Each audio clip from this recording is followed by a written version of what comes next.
श्रीलक्ष्मी वल्लभारंभां विघ्नो मुनिमध्यमाम् अस्मदाचार्यपर्यन्तां वन्दे गुरुपरम्पराम्। आञ्जनेयं महावीरं ब्रह्मविष्णुशिवात्मकं तरुणार्कप्रभोदाता आञ्जनेयाय नमो नमः। జీకే డిజిటల్ న్యూస్ ప్రేక్షకులందరికీ శుభోదయం. ఈరోజు కాలగమనం కార్యక్రమంలో కాలగమనాన్ని తెలుసుకుందాం.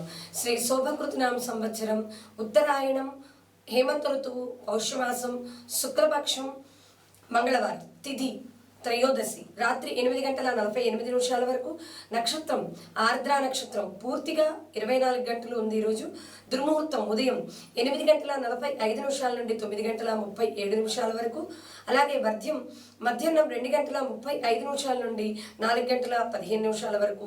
అమృత గడియలు రాత్రి 8:25 నుండి 10:05 వరకు అమృత గడియలు కొనసాగుతాయి. ఈరోజు నక్షత్రం ఆర్ద్ర నక్షత్రం. ఆర్ద్ర నక్షత్రం చాలా మంచి నక్షత్రమే, కానీ శుభకార్యాలకి అంత పనికొచ్చేటువంటి నక్షత్రం కాదు. కు భాగ్నాచ అనేటువంటి అక్షరాలు పేర్లో కలిగిన వారిపై కూడా ఈ నక్షత్ర ప్రభావం ఉంటుంది.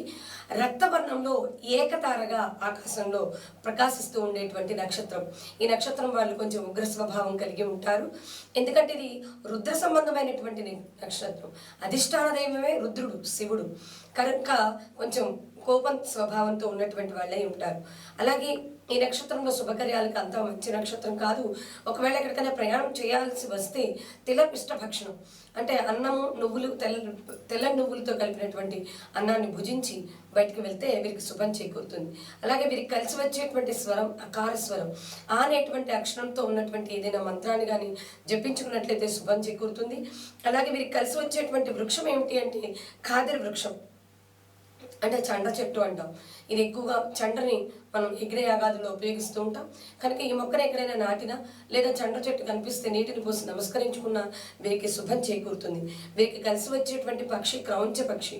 క్రౌంచ పక్షిని చూసి నమస్కరిస్తే శుభం చేకూరుతుంది. కనుక ఆర్ద్ర నక్షత్రం రోజున శివ ఆరాధన చేసుకుని, అలాగే మంగళవారం ఆంజనేయ స్వామి కూడా చాలా ప్రీతిపాత్రమైనటువంటి రోజు. ఆంజనేయుడిని ఆరాధన చేసుకొని సకల శుభాల్ని పొందుదాం. శుభం భూయాత్.